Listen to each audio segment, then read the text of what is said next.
Class 11-এর board এক্সামের জন্য ঘর্ষণ থেকে একটি গুরুত্বপূর্ণ কোশ্চেন হলো, একটি অর্ধগোলাকৃতি বাটির ভেতরের তলবে একটি পতঙ্গ খুব ধীরে ধীরে ওপরে উঠছে।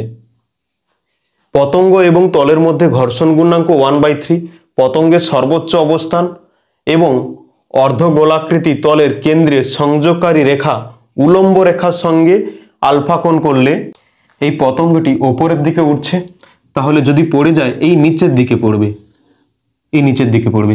আর ঘর্ষণ বলটা কাজ করছে এই দিক বরাবর, এফ। আর আমরা জানি এফ সমান মিউ এন।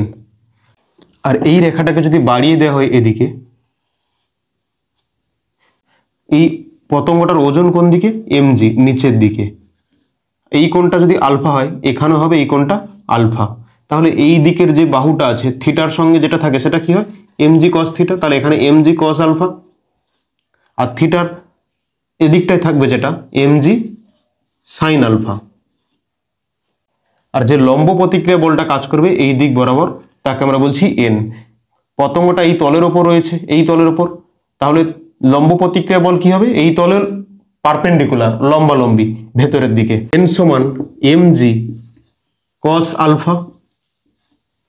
আর এদিকে দেখছি এফ সমান এমজি সাইন আলফা, এফ সমান এমজি সাইন আলফা। আবার এফ সমান আমরা দেখতে পাচ্ছি মিউ এন, এফ সমান mu N mg sine alpha.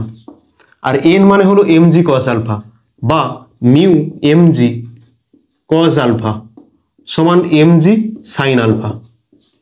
এদিকের এমজি এদিকের এমজি কাটা যাবে। তাহলে এই সাইন কসটাকে যদি এই পারে নিয়ে আসা হয়, ট্যান বা ট্যান আলফা সমান মিউ। আর মিউর মান দেওয়া আছে কত? 1/3 দেওয়া আছে, 1/3। এখন যদি আমরা অপশান লক্ষ্য করি দেখবো যে 3 মান বের করতে বলেছে। এখানে আছে 1/3, মানে উল্টে যাবে। তাহলে এখানে কি হবে? 1/tan alpha. 1/tan আলফা মানে কত? Code alpha. কড আলফা সমান হয়ে যাবে 3। তাহলে অপশান বি, কড আলফা সমান 3।